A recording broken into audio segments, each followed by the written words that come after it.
Cartas desde la cautividad. Pablo no perdió el tiempo en prisión. Una introducción. Muy bien.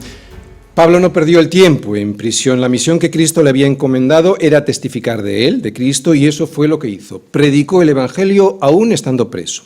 Hizo más cosas que luego vamos a ver, como orar, sufrir y escribir cartas. Pero antes de entrar en ello, quiero dejar muy claro un principio que conocemos muy bien en esta iglesia.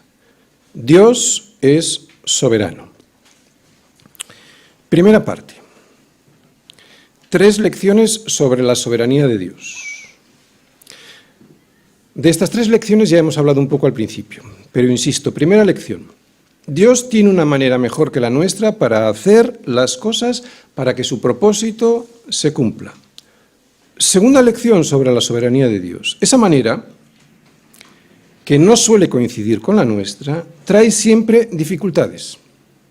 Y esa es la gran misericordia de Dios para nuestra vida, para que, sometida a prueba vuestra fe, mucho más preciosa que el oro, el cual, aunque perecedero, se prueba con fuego, sea hallada esa fe, gracias a esas pruebas, sea hallada esa fe en alabanza, gloria y honra cuando sea manifestado Jesucristo. Tercera lección. No podemos perder el tiempo como lo perdemos. Hablo de todo el tiempo que tenemos, porque estamos hablando de la soberanía de Dios. Y nuestro tiempo, todo es de Él. Otra vez, no podemos perder el tiempo como lo perdemos. Hablo de todo el tiempo que tenemos, ese que desperdiciamos, yo el primero, al no darle la gloria a Dios en todo. Creo que hoy vamos a aprender muchas cosas y a avergonzarnos bastante. Yo el primero. Pablo no perdió su tiempo en prisión. Este era el subtítulo de la predicación, ¿vale?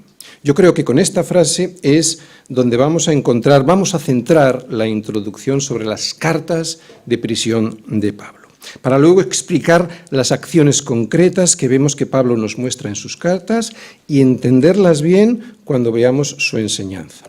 Recordad, primero, vamos a ver, estamos viendo lo que es la soberanía de Dios para luego entender bien las enseñanzas que de Pablo podemos ver en sus cartas.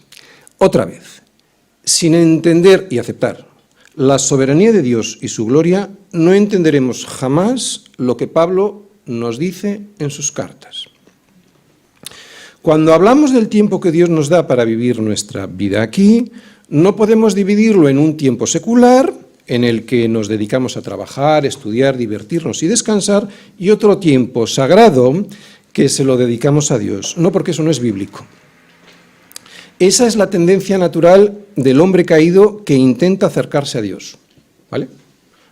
La mayoría ni siquiera intenta acercarse a Dios, pero aquellos que intentan acercarse a Dios tienen esta tendencia, ¿de acuerdo? Dividir el tiempo en un tiempo laico y un tiempo religioso. Hacer una separación entre mi vida laica, o sea, una vida a la que Dios no tiene ni acceso ni dominio, y mi vida religiosa, esa que le entrego a Dios para tranquilizar mi conciencia. Esto es algo muy atractivo, pero no es bíblico.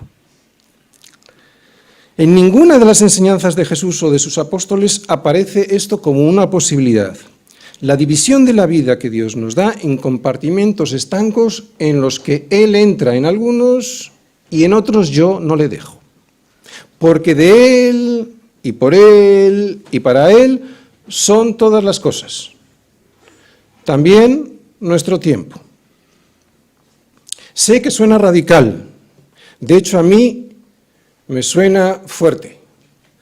Pero suena radical porque lo que la carne más aborrece es entregar todo al gobierno de otro que no sea yo mismo. La carne, y esto significa el egoísmo de cada uno de nosotros, o sea, el egoísmo del hombre caído, no quiere ni oír hablar de morir a sí misma,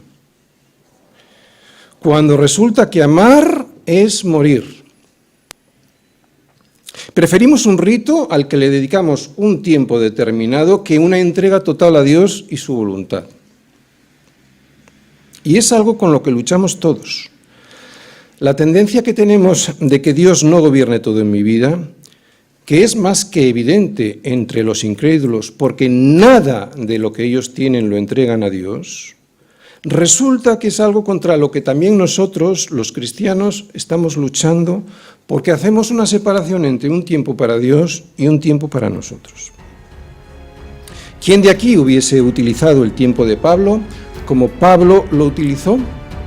Seguramente muchos, estando en esa cárcel, nos hubiésemos dedicado en ese tiempo en exclusiva a garantizar nuestra defensa jurídica, o a estar tirados por el suelo lamentándonos de nuestra situación y sin hacer nada más.